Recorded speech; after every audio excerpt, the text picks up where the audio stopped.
Assalamualaikum warahmatullahi wabarakatuh. Saudara, Allah Subhanahu wa taala berfirman dalam Al-Qur'an surat An-Nisa ayat 43 yang berbunyi, A'udzu billahi minasy syaithanir rajim. Wa in kuntum marda aw ala safarin aw jaa ahadum minkum minal ghaiti aw lamastumun nisaa falam tajidu ma'an fatayammamu sa'idan tayyiba famsahu biwujuhikum wa aydikum innallaha kana afuwan ghafura. Dan jika kamu sakit atau sedang dalam musafir atau bepergian atau kembali dari tempat buang air atau kamu telah menyentuh perempuan kemudian kamu tidak mendapatkan air, maka bertayamumlah kamu dengan tanah yang baik atau suci. Sapulah mukamu dan tanganmu, sesungguhnya Allah Maha Pemaaf lagi Maha Pengampun. Itulah dasar bertayamum. Bagaimana cara kita bertayamum? Pertama, mengucapkan basmalah disertai dengan niat yang ikhlas karena Allah. Kedua, meletakkan kedua telapak tangan pada debu.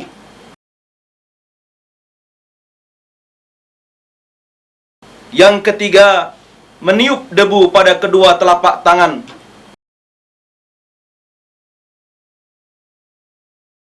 Keempat, mengusap wajah.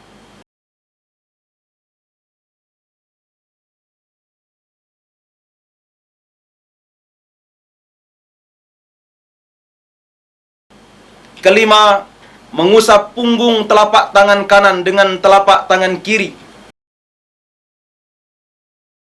Mengusap punggung telapak tangan kiri dengan telapak tangan kanan.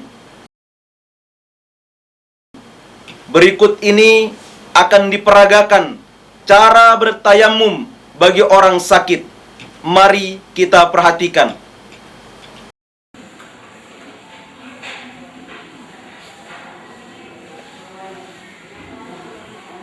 Bismillahirrahmanirrahim.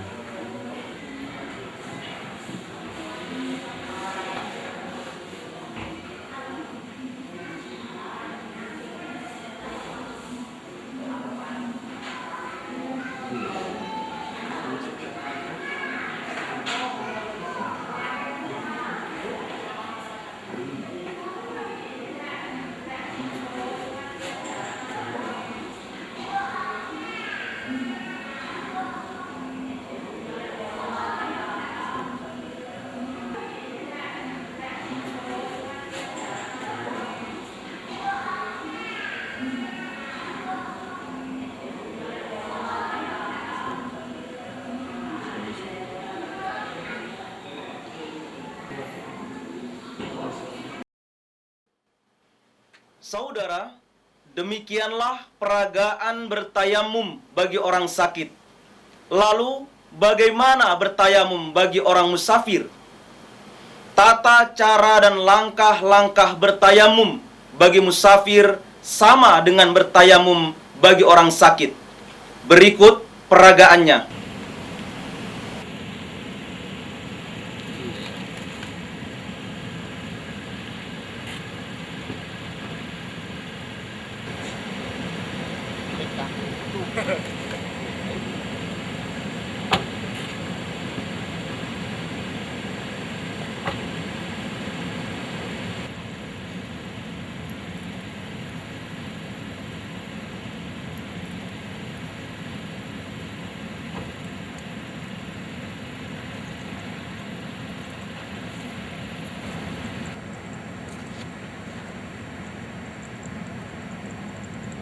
Bismillahirrahmanirrahim.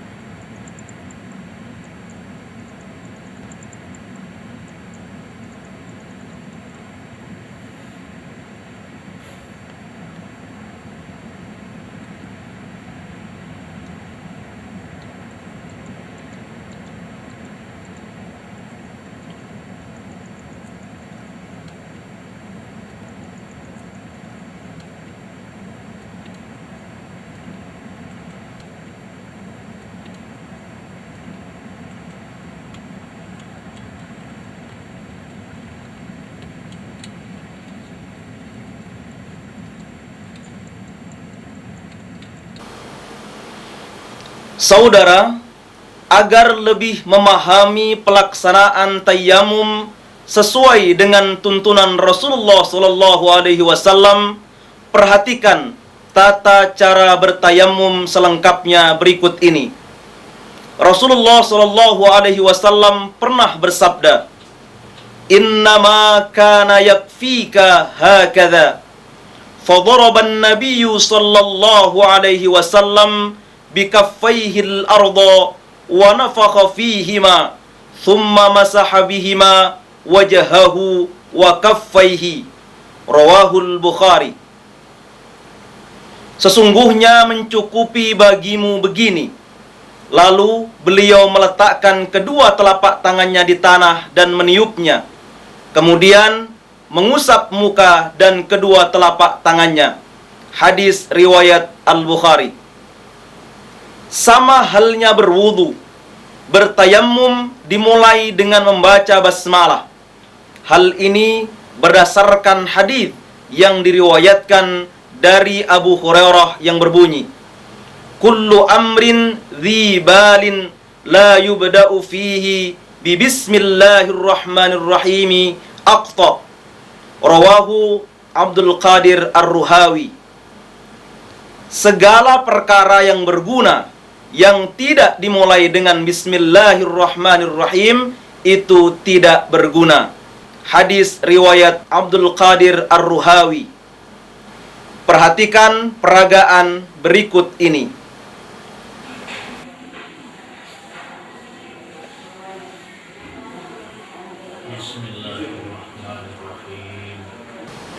Setelah itu, meletakkan kedua telapak tangan pada debu.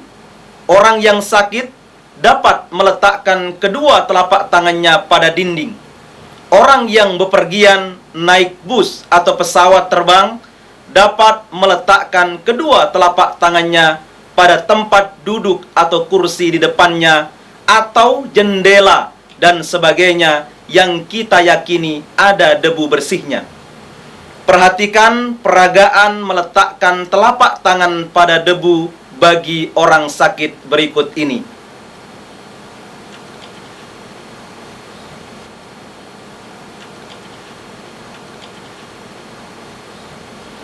Langkah selanjutnya adalah meniup debu pada kedua telapak tangan. Mari kita perhatikan peragaan berikut ini.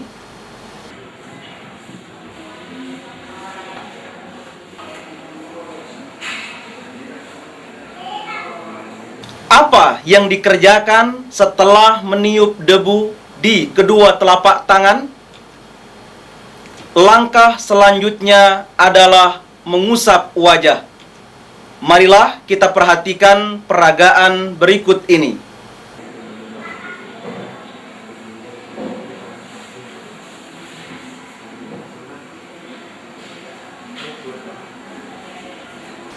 Setelah mengusap wajah, apa yang dikerjakan? Mengusap punggung telapak tangan kanan dengan telapak tangan kiri. Mengusap punggung telapak tangan kiri dengan telapak tangan kanan. Demikianlah tata cara bertayammum. Saudara, selain berwudu dan bertayammum, dalam hal taharah, mandi wajib juga harus kita lakukan sesuai dengan tuntunan Rasulullah sallallahu alaihi wasallam. Nah, apa dasar hukumnya dan bagaimana tata caranya? Dasar hukum mandi wajib adalah firman Allah dalam Al-Qur'an surat Al-Maidah ayat 6 yang berbunyi, "A'udzu billahi minasyaitonir rajim. Wa in kuntum junuban fattahharu." Dan jika kamu junub, maka mandilah. Selain firman Allah tersebut, yang menjadi dasar hukum mandi wajib adalah pertama, hadis yang diriwayatkan dari Ali radhiyallahu an. "Kuntu rajulan madza'an fasa'altu an-nabiyya sallallahu alaihi wasallam faqala fil madiyil wudu'u wa fil maniyil ghuslu. Rawahu Ahmad wa Ibnu Majah wa Tirmidzi. Adalah aku orang yang sering mengeluarkan madhi. Maka aku bertanya kepada Nabi SAW, maka jawabnya, keluar madhi harus wudu dan keluar mani harus mandi. Hadis riwayat Ahmad, Ibnu Majah dan At-Tirmidzi. Kedua, hadis yang diriwayatkan dari Ummu Salamah. Ya Rasulullah, innallaha la yastahyi minal haqqi, fahal 'alal mar'atil ghuslu idza ihtalamat? Qala na'am idza ra'atil ma'. Rawahul Bukhari wa Muslim. Hai Rasulullah sallallahu alaihi wasallam, sungguh Allah tidak malu dari barang hak.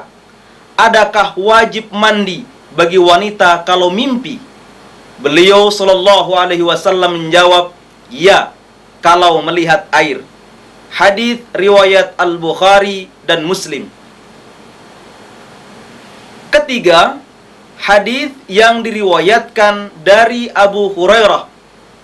Idza jalasa baina syu'abihal arba' thumma jahada faqad wajaba alaihi al-ghuslu. Rawahul Bukhari wa Muslim wa ghairuhuma.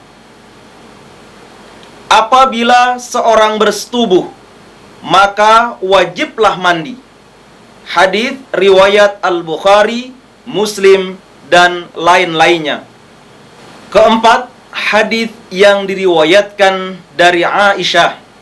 Inna Fatimah binta Hubaishin kanat tustuhadha wa fas'alatin nabiyya sallallahu alaihi wasallam faqala dhalika 'irqun wa laysat bil haydati wa idza adbarat faghtasili fasalli. Rawahul Bukhari. Bahwa Fatimah binti Abu Hubaish berair merah atau istihadah, lalu menanyakan kepada Nabi SAW, maka beliau bersabda, itulah darah penyakit, bukan haid. Kalau kamu berhaid, tinggalkanlah salat, dan kalau kamu sudah selesai, mandilah, lalu salatlah. Hadis riwayat Al-Bukhari. Berdasarkan firman Allah dan hadis tersebut, orang yang wajib mandi adalah orang yang pertama, melakukan hubungan suami istri. Yang kedua, mengeluarkan mani karena bermimpi. Dan ketiga, setelah mengalami haid atau nifas. Nah, bagaimana tata cara mandi wajib? Sesuai dengan hadis yang diriwayatkan dari Aisyah. Kana idza ightasala minal janabati yabda'u fayaghsilu yadayhi thumma yafrighu biyaminihi ala shimalihi fayaghsilu farjahu thumma yatawadda'u wudu'ahu lis-salati thumma ya'khudhu al-ma'a wa yudkhilu asabi'ahu fi usuli asy-sya'ri hatta idza ra'a an qad istabra'a hafana ala ra'sihi thalatha hafanatin thumma afadha ala sa'iri jasadihi thumma ghasala rijlaihi. Rawahu Muslim. Bahwa Nabi SAW itu kalau mandi karena junub, beliau mulai membasuh kedua tangannya, kemudian menuangkan dengan tangan kanannya pada tangan kirinya, lalu mencuci kemaluannya, lalu berwudu sebagaimana wudu untuk salat. Kemudian mengambil air dan memasukkan jari-jarinya di pangkal rambutnya, sehingga apabila beliau merasa bahwa sudah merata, beliau siramkan air untuk kepalanya 3 tuangan, lalu meratakan seluruh badannya, kemudian membasuh kedua kakinya. Hadis riwayat Muslim. Berdasarkan hadis tersebut, tata cara mandi wajib adalah sebagai berikut. Pertama, mulailah dengan membasuh atau mencuci kedua tangan dengan niat yang ikhlas karena Allah. Kedua, lalu cucilah kemaluan. Ketiga, lalu berwudu sebagaimana wudu untuk salat. Yang keempat, kemudian ambillah air dan masukkanlah jari-jari tanganmu pada pangkal rambut dengan disertai wangi-wangian sampai merata. Bagi perempuan, hal itu dikerjakan sesudah rambut dalam keadaan terlepas.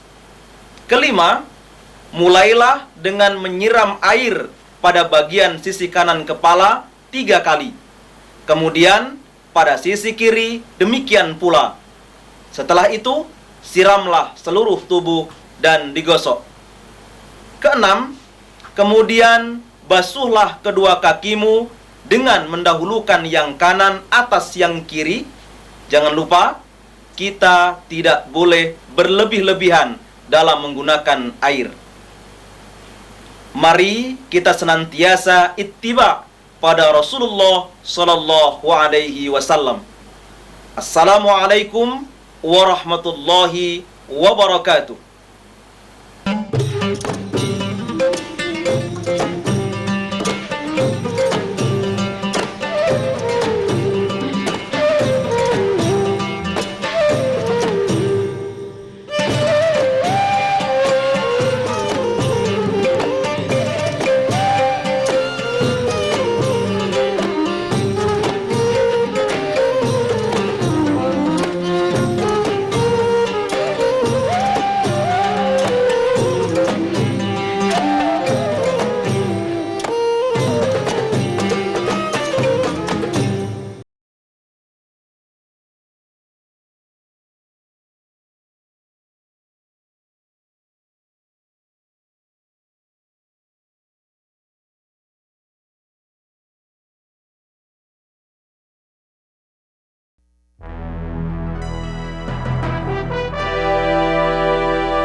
Assalamualaikum warahmatullahi wabarakatuh. Saudara, Allah Subhanahu wa taala berfirman dalam Al-Qur'an surat An-Nisa ayat 43 yang berbunyi, A'udzu billahi minasy syaithanir rajim. Wa in kuntum marda aw ala safarin aw jaa ahadum minkum minal ghaiti aw lamastumun nisaa falam tajidu ma'an fatayammamu sa'idan tayyiba famsahu biwujuhikum wa aydikum innallaha kana afuwan ghafura. Dan jika kamu sakit atau sedang dalam musafir atau bepergian atau kembali dari tempat buang air atau kamu telah menyentuh perempuan kemudian kamu tidak mendapatkan air, maka bertayamumlah kamu dengan tanah yang baik atau suci. Sapulah mukamu dan tanganmu, sesungguhnya Allah Maha Pemaaf lagi Maha Pengampun.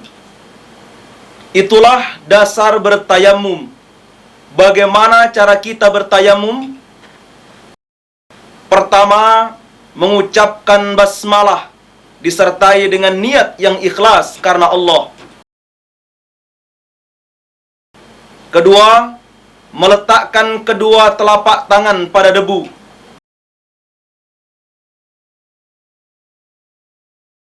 Yang ketiga, meniup debu pada kedua telapak tangan.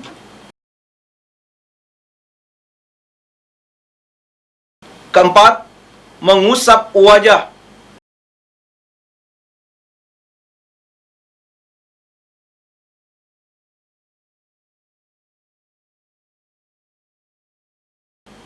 Kelima, mengusap punggung telapak tangan kanan dengan telapak tangan kiri. Mengusap punggung telapak tangan kiri dengan telapak tangan kanan. Berikut ini akan diperagakan cara bertayamum bagi orang sakit. Mari kita perhatikan.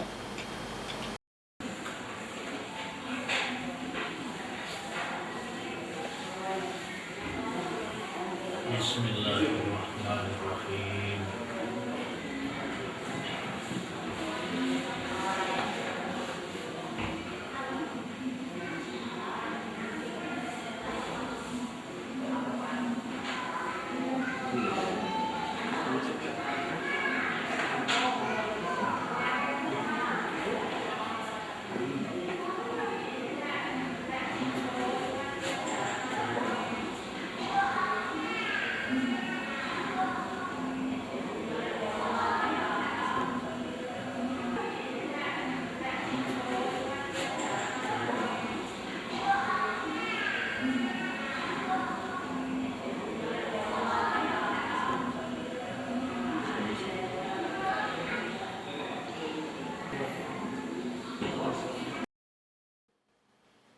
Saudara, demikianlah peragaan bertayamum bagi orang sakit. Lalu, bagaimana bertayamum bagi orang musafir? Tata cara dan langkah-langkah bertayamum bagi musafir sama dengan bertayamum bagi orang sakit. Berikut peragaannya.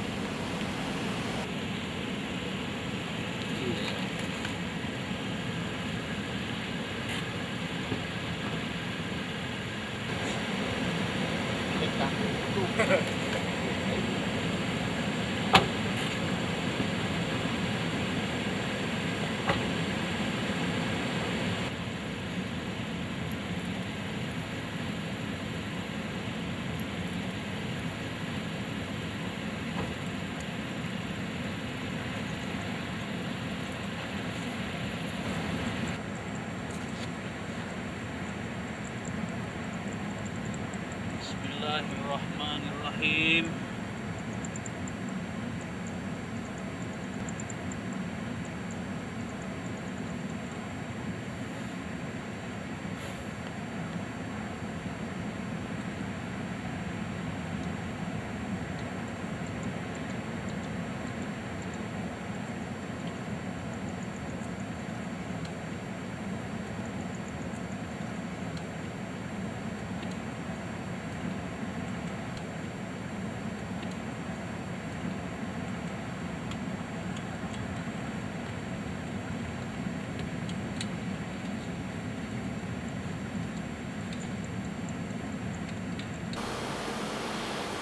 Saudara, agar lebih memahami pelaksanaan tayamum sesuai dengan tuntunan Rasulullah SAW, perhatikan tata cara bertayamum selengkapnya berikut ini.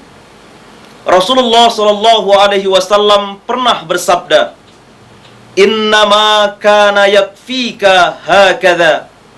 Fadaraba an-nabiyyu sallallahu alaihi wasallam bikaffaihi al-arda wa nafakha fihima thumma masaha bihima wajahahu wa kaffaihi.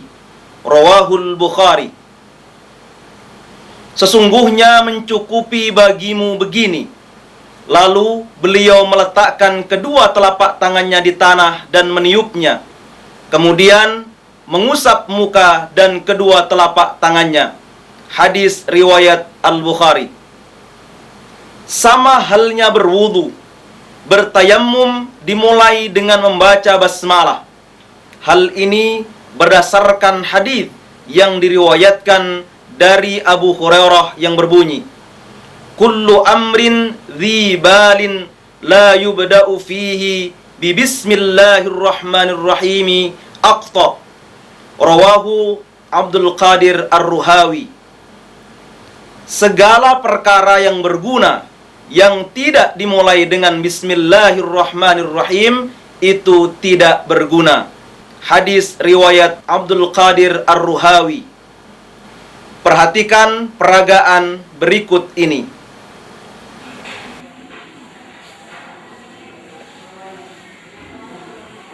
Bismillahirrahmanirrahim.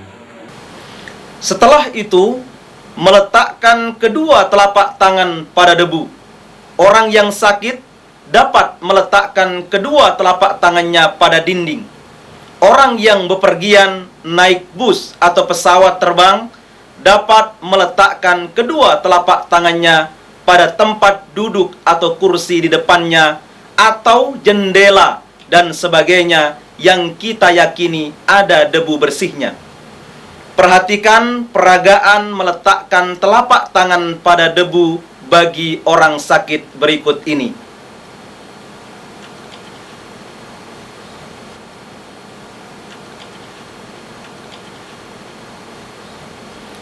Langkah selanjutnya adalah meniup debu pada kedua telapak tangan. Mari kita perhatikan peragaan berikut ini.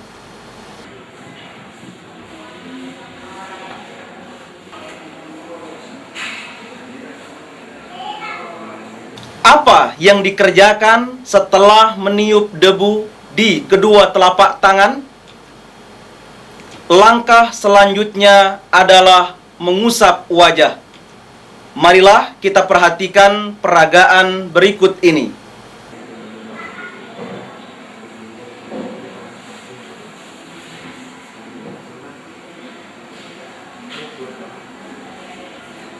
Setelah mengusap wajah, apa yang dikerjakan? Mengusap punggung telapak tangan kanan dengan telapak tangan kiri. Mengusap punggung telapak tangan kiri dengan telapak tangan kanan. Demikianlah tata cara bertayamum. Saudara, selain berwudu dan bertayamum dalam hal taharah, mandi wajib juga harus kita lakukan sesuai dengan tuntunan Rasulullah Shallallahu Alaihi Wasallam. Nah, apa dasar hukumnya dan bagaimana tata caranya? Dasar hukum mandi wajib adalah firman Allah dalam Al-Quran surat Al-Ma'idah ayat 6 yang berbunyi, A'udzu billahi minasyaitonir rajim. Wa in kuntum junuban fattahharu. Dan jika kamu junub, maka mandilah. Selain firman Allah tersebut, yang menjadi dasar hukum mandi wajib adalah pertama, hadis yang diriwayatkan dari Ali radhiyallahu an. Kuntu rajulan madza'an fasa'altu an-nabiyya sallallahu alaihi wasallam faqala fil madiyil wudu'u wa fil maniyil ghuslu. Rawahu Ahmad wa Ibnu Majah wa Tirmidzi. Adalah aku orang yang sering mengeluarkan madhi. Maka aku bertanya kepada Nabi sallallahu alaihi wasallam, maka jawabnya, keluar madhi harus wudu dan keluar mani harus mandi.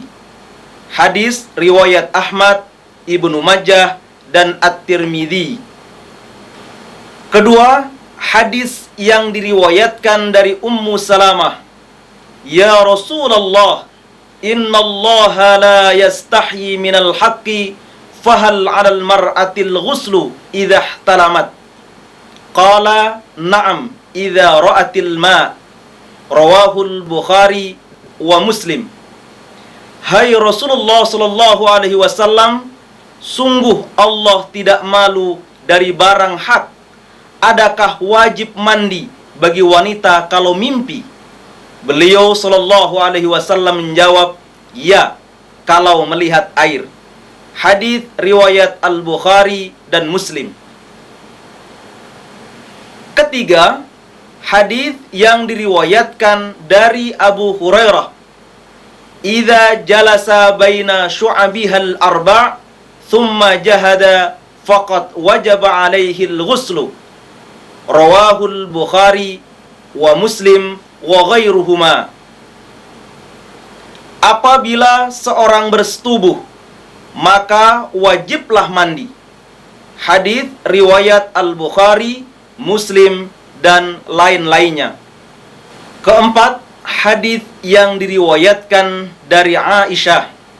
Inna Fatimah bint Hubaishin kanat tustuhadha wa fas'alatin nabiyya sallallahu alaihi wasallam faqala dhalika irqun wa laysat bil haydati wa idza adbarat faghtasili fasalli, rawahul Bukhari. Bahwa Fatimah binti Abu Hubaish berair merah atau istihadah, lalu menanyakan kepada Nabi sallallahu alaihi wasallam, maka beliau bersabda, itulah darah penyakit, bukan haid. Kalau kamu berhaid, tinggalkanlah salat, dan kalau kamu sudah selesai, mandilah, lalu salatlah. Hadis riwayat Al-Bukhari. Berdasarkan firman Allah dan hadis tersebut, orang yang wajib mandi adalah orang yang pertama melakukan hubungan suami istri, yang kedua mengeluarkan mani karena bermimpi, dan ketiga setelah mengalami haid atau nifas. Nah, bagaimana tata cara mandi wajib? Sesuai dengan hadis yang diriwayatkan dari Aisyah, kana idza ightasala minal janabati yabda'u fayaghsilu yadayhi thumma yafrighu biyaminihi ala shimalihi fayaghsilu farjahu thumma yatawadda'u wudu'ahu lis-salati thumma ya'khudhu al-ma'a wa yudkhilu asabi'ahu fi usuli asy-sya'ri hatta idza ra'a an qad istabra'a hafana ala ra'sihi thalatha hafanatin thumma afadha ala sa'iri jasadihi thumma ghasala rijlaihi, rawahu Muslim. Bahwa Nabi sallallahu alaihi wasallam itu kalau mandi karena junub, beliau mulai membasuh kedua tangannya, kemudian menuangkan dengan tangan kanannya pada tangan kirinya, lalu mencuci kemaluannya, lalu berwudu sebagaimana wudu untuk salat, kemudian mengambil air dan memasukkan jari-jarinya di pangkal rambutnya, sehingga apabila beliau merasa bahwa sudah merata, beliau siramkan air untuk kepalanya 3 tuangan, lalu meratakan seluruh badannya, kemudian membasuh kedua kakinya. Hadis riwayat Muslim. Berdasarkan hadis tersebut, tata cara mandi wajib adalah sebagai berikut. Pertama, mulailah dengan membasuh atau mencuci kedua tangan dengan niat yang ikhlas karena Allah. Kedua, lalu cucilah kemaluan. Ketiga, lalu berwudu sebagaimana wudu untuk salat. Yang keempat, kemudian ambillah air dan masukkanlah jari-jari tanganmu pada pangkal rambut dengan disertai wangi-wangian sampai merata. Bagi perempuan, hal itu dikerjakan sesudah rambut dalam keadaan terlepas. Kelima, mulailah dengan menyiram air pada bagian sisi kanan kepala 3 kali. Kemudian pada sisi kiri demikian pula. Setelah itu, siramlah seluruh tubuh dan digosok. Keenam, kemudian basuhlah kedua kakimu dengan mendahulukan yang kanan atas yang kiri. Jangan lupa, kita tidak boleh berlebih-lebihan dalam menggunakan air. Mari kita senantiasa ittiba pada Rasulullah sallallahu alaihi wasallam. Assalamualaikum warahmatullahi wabarakatuh.